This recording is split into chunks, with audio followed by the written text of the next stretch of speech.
বান্দরবানের লামা উপজেলায় ইসলামী আন্দোলন বাংলাদেশ লামা উপজেলা শাখার উদ্যোগে ওলামা মাশায়েখ সম্মেলন অনুষ্ঠিত।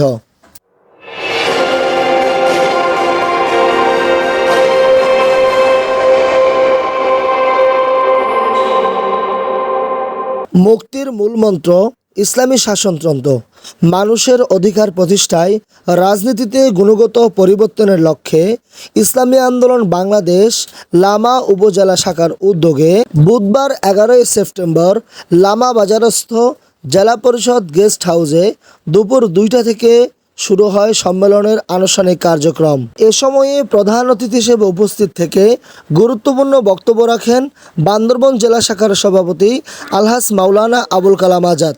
বিশেষ অতিথি হিসেবে উপস্থিত ছিলেন জেলা শাখার সহসভাপতি মাওলানা মুফতি শওকতুল ইসলাম, আজিজনগর ইউনিয়ন শাখার সাধারণ সম্পাদক মাওলানা আবু তাহের, বাংলাদেশ মুজাহিদ কমিটি চকরিয়া উপজেলা শাখার সদর মাওলানা সরল আলম কুতুবী ও আলীকদম উপজেলা জামে মসজিদের খতিব মাওলানা আয়ুব, ইসলামী আন্দোলন বাংলাদেশ লামা উপজেলা শাখার সভাপতি মাওলানা মোহাম্মদ বিন বাশারের সভাপতিত্বে সম্মেলনের সঞ্চালনা করেন সেক্রেটারি মাওলানা শফিউল আজিম। এ সময় বক্তারা বলেন, বাংলাদেশের রাজনীতিতে অস্থিরতা চলছে।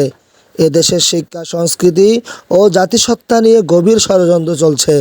নীতি ও আদর্শের ক্ষেত্রে অটল থেকে ইসলামী আন্দোলন বাংলাদেশ 35 বছর ধরে রাজনীতিতে পরিবর্তনের সম্ভাবনা তৈরি করেছে।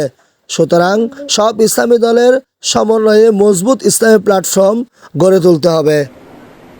আমরা ইসলামী আন্দোলনকে লামা শক্তিশালী করার